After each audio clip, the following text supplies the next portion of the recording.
Hello, good morning friends. आज से हम स्टार्ट करेंगे बायोलॉजी, जो आपके लिए सेकेंड ग्रेड हो, चाहे प्रयोगशाला सहायक हो, चाहे कोई भी बैच हो, उसके लिए आपको बहुत काम आने वाली है।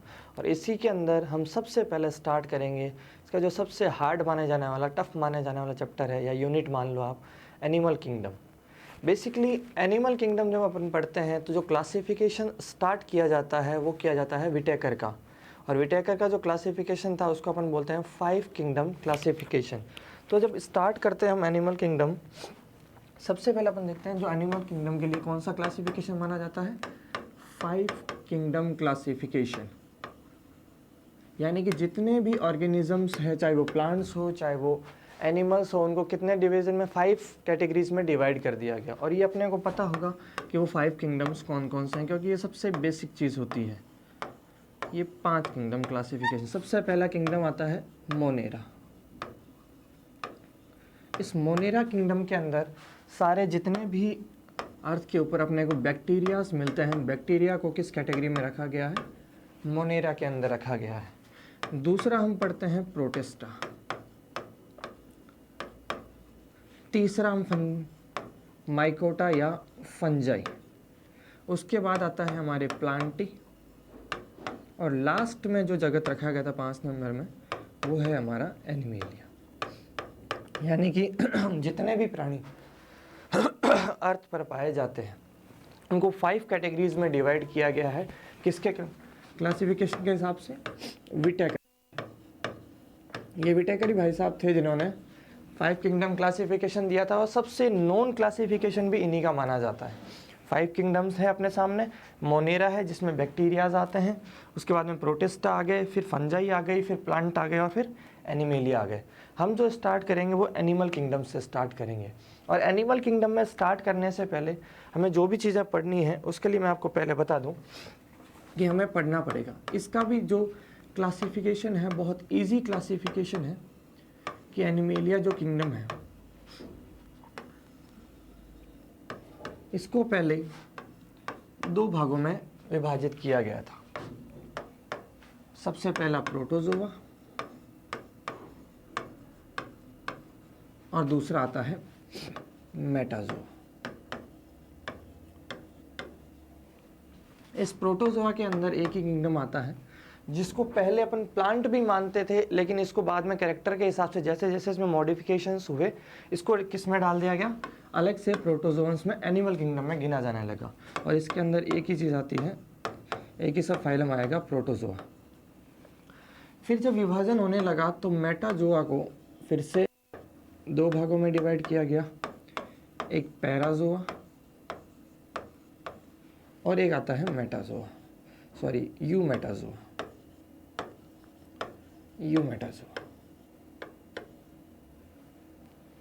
उसके बाद पैराजोआ के अंदर हम पढ़ेंगे जो सबसे पहला फाइलम होगा हमारे एनिमल किंगडम का, जिसको अपन बोलते हैं पोरीफेरा। क्या बोलते हैं उसको, पोरीफेरा। और यू मेटाजोआ के अंदर फिर से क्लासिफिकेशन होगा आगे जब भी अपन पढ़ेंगे। यू मेटाजोआ के अंदर फिर से क्लासिफिकेशन हुआ किसके बेसिस पर, सिमेट्री के बेसिस पर, यानी कि सममिति के बेसिस पर, यानी कि ऑर्गेनिज्म की सिमेट्री कैसी है उसके बेसिस पर फिर से 2 भागों में डिवाइड किया गया। एक आता है रेडिएटा और एक आता है बाइलेट्रिया। यानी कि जिसकी द्विपार्श्व सममिति होगी वो बाइलेट्रिया में आ जाएगा, और जिसकी रेडियल सममिति या अरीय सममिति होगी वो रेडिएटिया में आ जाएगा। फिर से रेडिएटिया के अंदर हमने को 3 चीज़ें पढ़नी है बेसिकली। कौन सी पढ़नी है 3 चीज़ें, इसमें सिलेंट्रेट्स को पढ़ेंगे अपन, टिनोफोरा को पढ़ेंगे, और एक किंगडम और आता है जो दोनों के अंदर आएगा। दोनों के अंदर मतलब है कि इसका जो डेवलपमेंट होता है वो इनडायरेक्ट होता है। इनडायरेक्ट का मतलब है लार्वा से होता है।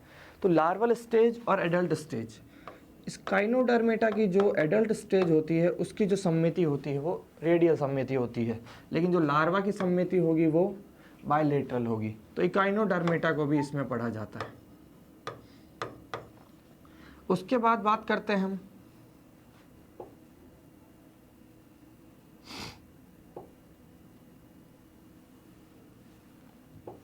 बाइलेटरिया की, बाइलेटरिया को भी फिर से हमने 3 भागों में डिवाइड किया। किसके आधार पर? प्रगुहा के आधार पर। बॉडी वॉल और एलिमेंट्री कैनाल के बीच में अगर एक कैविटी पाई जाती है उसको प्रगुहा बोला जाता है, और उस प्रगुहा के आधार पर ही हम एनिमल्स को 3 भागों में डिवाइड करते हैं। जिसमें ये प्रगुहा नहीं पाई जाती उसको बोलते हैं हम एसिलोमेट, जिसमें आभासी पाई जाती है उसको अपन बोलते हैं स्यूडोसिलोमेट, और ये हो जाएगा जिसमें वास्तविक पाई जाती है उसको अपन बोलते हैं सिलोमेट। तो ये छोटा सा क्लासिफिकेशन है जिसको अपन बाद में इलोबरेट करेंगे। फिलहाल के लिए मैं आपको बता दूं, हमने स्टार्ट किया था एनिमेलिया से। एनिमेलिया को 2 भागों में डिवाइड किया गया, प्रोटोजोआ एंड मेटाजोआ। प्रोटोजोन्स के अंदर एक ही फाइलम आएगा, प्रोटोजोआ। उसके बाद मेटाजोआ को फिर से 2 भागों में डिवाइड किया गया, पैराजोआ एंड यूमेटाजोआ। पैराजोन्स के अंदर अपन पढ़ेंगे पॉरीफेरा को, जो पोर बियरिंग एनिमल्स होते हैं। उसके बाद में आता है हमारा यूमेटाजोआ। यूमेटाजोआ को फिर से सिमेट्री के आधार पर 2 भागों में डिवाइड किया गया, रेडिएटा एंड बाइलेटरिया। रेडियल सिमेट्री के अंदर भी हम 3 चीज़ों को पढ़ेंगे, सिलेंट्रेटा, टीनोफोरा और इकाइनोडर्मेटा। इकाइनोडर्मेटा के अंदर भी जो एडल्ट स्टेज होती है वही सिर्फ रेडियल सिमेट्री होती है, बाकी उसके अंदर कौन सी मिलेगी हमने को? बाइलेटरल सिमेट्री मिलेगी। और बाइलेटरल के अंदर भी हम प्रगुआ के आधार पर इसको 3 भागों में डिवाइड कर दिया था। कौन कौन से में? एसिलोमेट, स्यूडोसिलोमेट और सिलोमेट। तो ये छोटा सा क्लासिफिकेशन है। अब इसको धीरे धीरे अपन एक बार एक करके एक पन्ने को खोलेंगे, और इसको पढ़ने से पहले कुछ टर्मिनोलॉजी है जो अपने को याद होनी चाहिए, ताकि जो भी अपन जैसे भी एनिमल किंगडम पढ़ेंगे वो बहुत आसान हो जाएगा। कैसे? देखिए, अपन आगे शुरू करते हैं। सबसे पहले होता है इनके जो बॉडी का संगठन होता है, वो बॉडी का संगठन किस आधार का होता है? इसको 5 भागों में डिवाइड किया गया। सबसे पहला होता है जीव द्रव्य स्तर। सबसे पहला कौन सा होगा? जीव द्रव्य स्तर। यानी कि जो एनिमल है जिनका बॉडी जो होती है, शरीर जो होता है अकोशिकीय होता है, उनमें कोशिकाएं नहीं मिलती, तो उनकी जो भी जैविक क्रियाएं होगी वो सारी की सारी किसके द्वारा की जाएगी? जीव द्रव्य। ये अपन बोलते हैं प्रोटोप्लाज्मिक लेवल। इसको हम बोल सकते हैं प्रोटोप्लाज्मिक लेवल। इस लेवल के बाद सेकंड लेवल जो आता है वो आता है सेल्यूलर।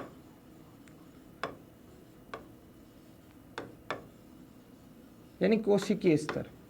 यहां पर कुछ कोशिकाओं के बीच में थोड़ा श्रम विभाजन होगा और वो अपने अपने काम से इन जैविक क्रियाओं को कंप्लीट करेगी या संपन्न करेगी। तो वो कौन सा स्तर कहलाएगा? कोशिका स्तर। अब कोशिकाएं आपस में मिलकर किसका निर्माण करती है? आपको पता होगा, टिश्यू का निर्माण करती है। तो अगला स्तर हमारा आ जाएगा टिश्यू लेवल या उत्तकी स्तर। उत्तक स्तर।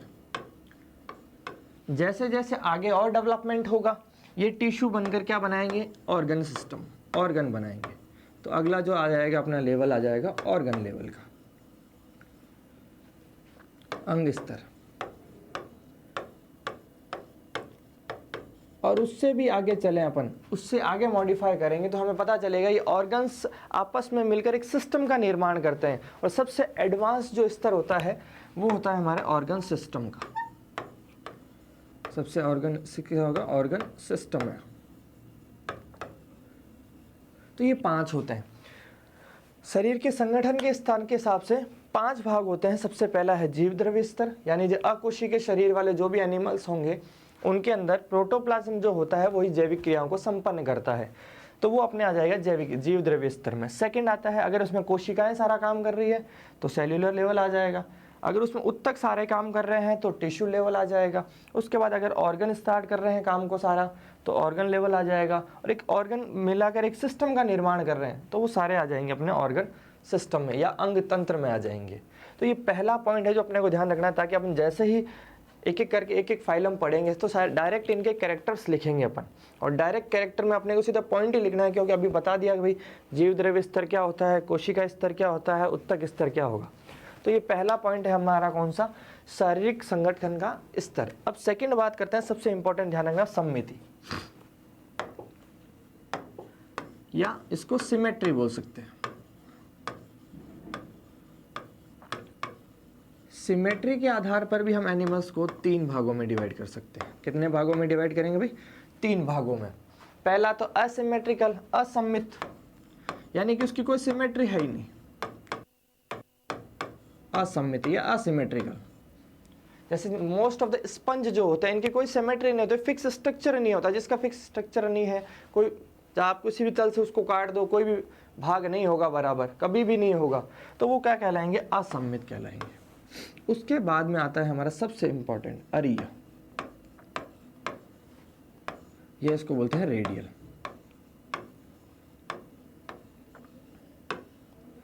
इसके अंदर क्या होता है? केंद्रीय तल से गुजरने वाली अगर कोई भी रेखा, केंद्रीय तल से गुजरने वाली कोई भी रेखा अगर उस प्राणी को 2 बराबर भागों में विभाजित कर देती है तो वो कौन सी सिमेट्री कहलाएगी? रेडियल सिमेट्री कहलाएगी। कोई भी रेखा अगर उसको 2 बराबर भागों में विभाजित कर देती है तो क्या कहलाएगी? वो अरीय। और सबसे जो इंपॉर्टेंट है, जो एडवांस है, वो आप लोगों को पता ही होगा, द्विपार्श्व सममित। द्विपार्श्व सममित, बायलेटर, यानी कि केंद्रीय तल से गुजरने वाली एक ही रेखा उसको 2 बराबर भागों में विभाजित कर सकती है और कोई भी रेखा उसे बराबर विभाजित नहीं करेगी, सिर्फ एक ही तल में एक ही रेखा विभाजित करेगी, तो वो क्या कहलाएगी? द्विपार्श्व सममित कहलाएगी। तो एनिमल्स 3 टाइप के हो जाएंगे सिमेट्री के आधार पर। असममित, जिनकी कोई सिमेट्री नहीं होती है। अरीय, जिनकी रेडियल सिमेट्री, यानी किसी भी तल में केंद्रीय तल से गुजरने वाली कोई भी रेखा हो वो उसको क्या करेगी? 2 बराबर भागों में विभाजित कर देगी, वो कहलाएगी अपने अरीय। और तीसरा, केंद्रीय तल से गुजरने वाली एक ही रेखा उसको सिर्फ 2 भागों में विभाजित कर सकती है, बाएं और दाएं में, और कोई भी रेखा चाहे वो केंद्रीय तल से गुजरे या नहीं गुजरे उसको बराबर भागों में विभाजित नहीं कर सकती, वो आ जाएगा हमारा द्विपार्श्व सममित। ये हुआ हमारा सेकेंड पॉइंट, सममिति। चलिए अगला है जनन स्तर। जब भी भ्रूण परिवर्तन होता है कुछ स्तरों का निर्माण होता है, कुछ लेयर्स का निर्माण होता है। Blastula stage, morula stage, gastrula stage आपने पढ़ी होगी भ्रूण के अंदर। तो जनन स्तर के हिसाब से भी एनिमल्स को 2 भागों में डिवाइड किया गया है। एक होता है डिप्लोब्लास्टिक, एक होता है ट्रिप्लोब्लास्टिक। डिप्लोब्लास्टिक का मतलब है यहाँ पर 2 जनन स्तर बनेंगे, यानी कि 2 लेयर्स का निर्माण होगा। बाहर की साइड जिसको अपन एक्टोडर्म बोल सकते हैं, और अंदर की तरफ जो होगा सेकंड एंडोडर्म हो सकता है। ऐसे एनिमल्स जिनमें केवल 2 जनन स्तरों का निर्माण होता है वो डिप्लोब्लास्टिक कहलाते हैं, और जिनमें 3 का होता है, ये 2 तो है ही, और बीच में इनके क्या आ जाएगी? मीजोडर्म आ जाएगी। तो जिनके अंदर 3 का निर्माण होगा वो ट्रिप्लोब्लास्टिक। तो ध्यान रखना, जननिक स्तर के हिसाब से भी एनिमल्स 2 टाइप के हो सकते हैं, डिप्लोब्लास्टिक एंड ट्रिप्लोब्लास्टिक, जिनमें केवल 2 जनन स्तरों का निर्माण होता है। कौन कौन से? बाहरी एक्टोडर्म, आंतरिक एंडोडर्म। और 3 जनन स्तर की बात अगर हम करते हैं तो वो आ जाएगा अपना मीजोडर्म। तो तीनों हो जाएगा, ये आ जाएगा अपना ट्रिप्लोब्लास्टिक। ठीक है, चलिए आगे बढ़ते हैं। अब बॉडी कैविटी की बात करते हैं। देखो ये सबसे इंपॉर्टेंट है, याद करने लायक है। प्रगुहा की बात करते हैं। पहली बात तो ये प्रगुहा या कैविटी होती क्या है? सिंपल चीज समझो। अगर मैं 2 भाषा में बताऊंगा, आपको अलग जो सही लगे वो देखना। प्रगुहा का मतलब एक तो जो हमारी बॉडी वॉल होती है, body wall and alimentary canal, दोनों नाम सुने होंगे आपने अच्छे से। Body wall and alimentary canal के बीच में एक गुहा पाई जाती है जिसको अपन प्रगुहा बोलते हैं। अगर ये गुहा प्रेजेंट है तो वो सिलोमेट कहलाएगा, आभासी है तो स्यूडोसिलोमेट कहलाएगा, और ये गुहा है ही नहीं तो वो क्या कहलाएंगे? एसिलोमेट कहलाएंगे। या फिर बोल सकते हैं कि एक्टोडर्म एंड एंडोडर्म के बीच में अगर एक गुहा उपस्थित होती है तो उसको अपन प्रगुहा बोलते हैं। और इस प्रगुहा के आधार पर ही एनिमल्स को फिर से 3 भागों में, एक तो एसिलोमेट, दूसरा स्यूडोसिलोमेट आभासी, स्यूडोसिलोमेट, और तीसरा होता है जिसमें वास्तविक देह गुहा पाई जाती है, उनको बोलते हैं अपन सिलोमेट। देखिए आपको मैं डायग्राम से ही बता देता हूं, आसानी से रहेगा। पहले देखिए अपन इसको देखते हैं आराम से। एसिलोमेट, बाहरी एक्टोडर्म हो गई, अंदर की एंडोडर्म हो गई। ये बीच की जो लेयर होती है, ये जो आपको नज़र आ रही है, ये बीच की लेयर, यहाँ पर कोई गुहा नहीं है। इसमें अविभेदित कोशिकाओं का समूह पाया जाता है, इसको अपन बोलते हैं मीजोग्लिया। यानी कि इसके बीच में कोई भी स्पेस नहीं है, कोई भी गुहा नहीं है। यानी कि ये किसका स्ट्रक्चर हो गया भाई? एसिलोमेट का। किसका सिलोमेट हो गया? कौन सा सिलोमेट हो गया? एसिलोमेट, जिसमें देह गुहा नहीं पाई जाती। याद रहेगा। चलिए सेकंड हम पढ़ते हैं हमारा स्यूडोसिलोमेट, जिसके अंदर एक्टोडर्म और एंडोडर्म के मध्य में जो मीजोडर्म है वो पैचेस के रूप में हो। किसके रूप में पाई जाएगी? मीजोडर्म पैचेस के रूप में पाई जाएगी, उसको अपन बोलेंगे स्यूडोसिलोमेट्स। ये होता है हमारे एस्केलमेंथिस में। और लास्ट में जो वास्तविक वाली होती है, यहाँ पर देखो सिलोम, एक्टोडर्म वापस, एंडोडर्म बाहर अंदर वाली, और बीच में आ जाएगा मीजोडर्म, और यहाँ पर ये कैविटी पाई जा रही है। ये वास्तविक गुहा है, इसलिए इनको बोलेंगे अपन सिलोमेट। तो प्रगुहा के आधार पर भी एनिमल्स को क्या किया गया? 3 भागों में डिवाइड किया गया। जिसमें गुहा नहीं मिलती है वो एसिलोमेट, जिसमें पैचेस के रूप में मिलती है वो स्यूडोसिलोमेट, और जिसमें वास्तविक गुहा मिलेगी वो हमारे हो जाएंगे सिलोमेट्स। और भी विभाजन होंगे, वो अपन आगे पढ़ेंगे। उसके बाद में देखो बॉडी प्लान, ये पढ़ते हैं, बाकी अपन कल की क्लास में करेंगे। बॉडी प्लान में क्या होता है? अगर बॉडी का शरीर है, अगर शरीर जो बन रहा है वो कोशिकाओं से मिलकर बन रहा है, कोशिकाएं मिलकर उस बॉडी का निर्माण कर रही है, तो वो हो जाएगा सेल एग्रीगेट। इसको बोलते हैं सेल एग्रीगेट। Cell aggregate. अब दूसरा देखो अंडकोश, इसको इंग्लिश में बोलते हैं ब्लाइंड सैक। बहुत ही इंपॉर्टेंट है भैया, समझना क्या होता है। इनके अंदर क्या होता है? डाइजेशन जो होता है, पाचन जो होता है, वो इनकम्प्लीट होता है। डाइजेशन होगा, इनकम्प्लीट होगा। और डाइजेशन इनकम्प्लीट होने की वजह से इनकी बॉडी की जो ओपनिंग होती है वो सिंगल ओपनिंग ही होती है, केवल एक ही होता है, मुख, माउथ। कॉमन ओपनिंग होती है, इसमें एक ही ओपनिंग छिद्र पाया जाता है, जिसको अपन माउथ बोल सकते हैं, या सिंगल ओपनिंग पाई जाती है, वो माउथ कहलाता है। बॉडी में और कोई भी ओपनिंग नहीं होगी, सिंगल ओपनिंग होंगे, चाहे वो वेस्ट मटेरियल को बाहर निकालने के लिए हो या किसी अन्य मटेरियल को अंदर लेने के लिए, सिंगल ओपनिंग। तो वो कौन सा कहलाएगा? अंडकोश प्रकार या ब्लाइंड सैक। एक होता है नलिका में नलिका प्रकार, tube with in tube, tube with in tube. इसमें क्या होता है? डाइजेशन जो होगा कंप्लीट होगा, और ओपनिंग 2 प्रकार की होगी, यानी कि माउथ भी होगा और एनस भी होगा। यानी कि बॉडी के अंदर लेने का सिस्टम अलग, बाहर निकालने का सिस्टम अलग। यानी 2 जन छिद्रों का या 2 छिद्रों का निर्माण होगा। ओपनिंग 2 टाइप की होगी, एक माउथ और दूसरा एनस। तो वो कौन सा कहलाएगा? हमारे tube with in tube. 3 type हो गए, सेल एग्रीगेट, ब्लाइंड सैक, और तीसरा ट्यूब विद इन ट्यूब। याद रहेगा। चलिए आगे देखते हैं सेगमेंटेशन, खंडन। ये भी अच्छा है, इसमें भी अपन 2 पढ़ सकते हैं, एक कूट खंडन, एक विखंडी खंडन, यानी कि स्यूडो सेगमेंटेशन। यानी दिख रहा है लेकिन वो है नहीं, बाहर से अपने को दिखेगा कि इसके बॉडी में सेगमेंट्स पाए जा रहे हैं, लेकिन अगर रियल में अपन उसका डायसेक्शन या उसके हिस्ट्री पढ़ेंगे उसमें किसी भी प्रकार का कोई सेगमेंटेशन नहीं होता। वो कहलाते हैं हमारे स्यूडो सेगमेंटेशन। एक होता है विखंडी, यानी कि मेटामेरिक, यानी कि ये होगा भी और दिखेगा भी, मेटामेरिक सेगमेंटेशन। ये बहुत अच्छे कैरेक्टर्स आएंगे आगे अपने को डायरेक्ट पढ़ने को मिलेंगे। मेटामेरिक सेगमेंटेशन यानी कि बॉडी के दोनों सरफेस के अंदर बाह्य और आंतरिक आपको सेगमेंट्स मिलेंगे, उनको अपन क्या बोलेंगे? मेटामेरिक सेगमेंटेशन बोलेंगे। चलिए आगे देखते हैं। नोटोकॉर्ड, पृष्ठरज्जु।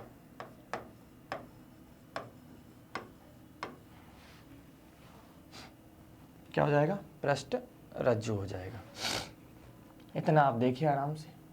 अब देखिए, जिनके अंदर नोटोकॉर्ड नहीं पाई जाएगी उनको अपन बोलेंगे अरज्जु की, यानी कि जिसके अंदर नोटोकॉर्ड बिल्कुल भी नहीं पाई जाती है। अब नोटोकॉर्ड होती क्या है? एक ऐसी शलाका रूपी संरचना, कैसी रूप संरचना हो जाएगी? शलाका रूपी संरचना,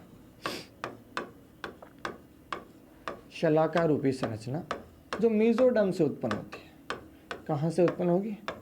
मेसोडर्म से उत्पन्न होगी। वो अपने नोटोकॉर्ड कहलाएगी या पृष्ठरज्जु कहलाएगी। दो टाइप के, जिसमें नोटोकॉर्ड नहीं होगी वो अरज्जु की, और जिसमें होगी वो रज्जु की, नॉन कॉर्डेट्स और कॉर्डेट्स। चलिए आगे देखते हैं।